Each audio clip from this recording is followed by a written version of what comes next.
गोर्खा नारी परिषदको सौजन्यमा अनुष्ठित भएको यस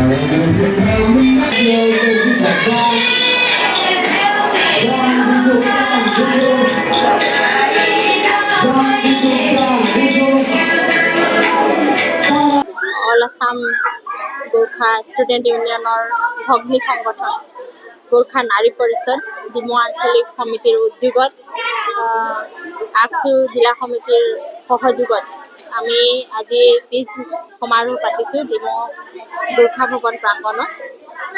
এয়া আমাৰ মহিলাসকলৰ এটা অত্যন্ত গুৰুত্বপূৰ্ণ উৎসৱ।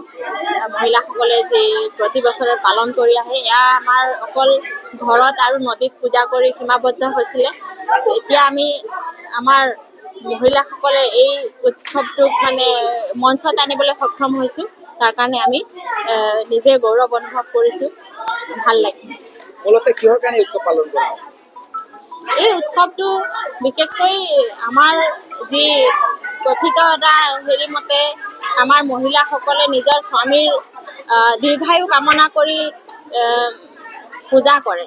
শিৱজীক পূজা কৰে, নদীত গা পা ধুই তাতে নদীতে নাচ গান এটা হোৱাৰ এটা আছিলে। হৰিতালিকা ব্ৰত পালন কৰি আমাৰ বিয়া হোৱা ছোৱালীবোৰে মাকৰ ঘৰলৈ গৈ এই উৎসৱটো এনেকৈ পালন কৰিছিলে। এটা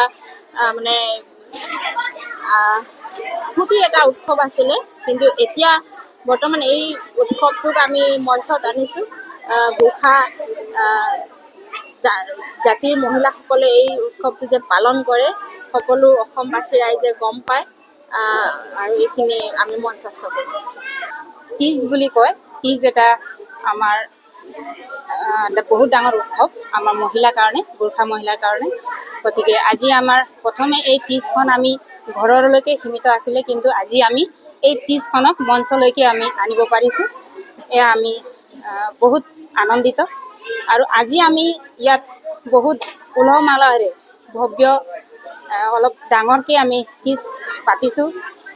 আমাৰ এতিয়া সন্ধিয়াত আমাৰ সাংস্কৃতিক সন্ধিয়া আমাৰ ছিংগাৰ আহিব, ঢোল মালামা, তেখেতকো আমি আদৰিছোঁ।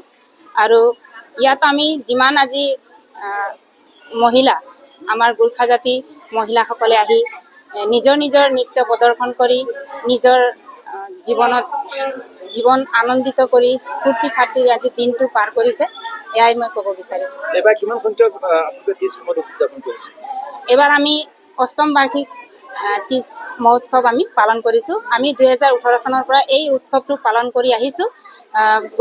ডিমৌ গোৰ্খা নাৰী পৰিষদে প্ৰথমে আমাৰ ডিমৌ গোৰ্খা আঞ্চলিক সমিতি বুলি আমাৰ গোৰ্খা ছাত্ৰ সন্থাই আমাক গঠন কৰি দিছিলে।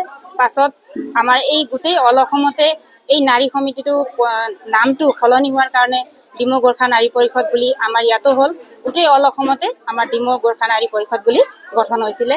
তেতিয়া 2018 চনত আমাৰ এই নাৰী পৰিষদক ডিমৌ গোৰ্খা আঞ্চলিক মহিলা হিচাপে আছিলে, কিন্তু এতিয়া ডিমৌ গোৰ্খা নাৰী পৰিষদ হিচাপে আমি এই নামখন কৰিছোঁ।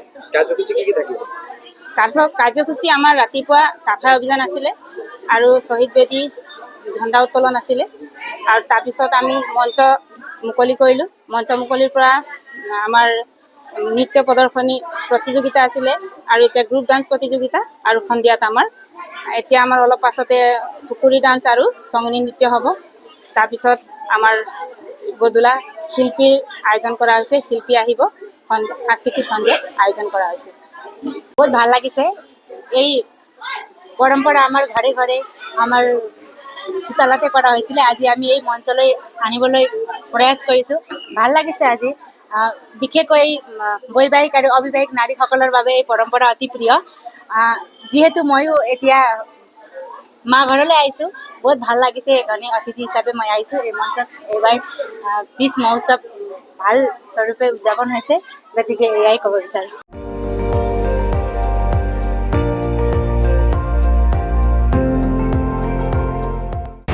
আপুনি চাই আছে ND24, সৰ্বশ্ৰেষ্ঠ নহয় সৰ্বোত্তমৰ দৌৰ।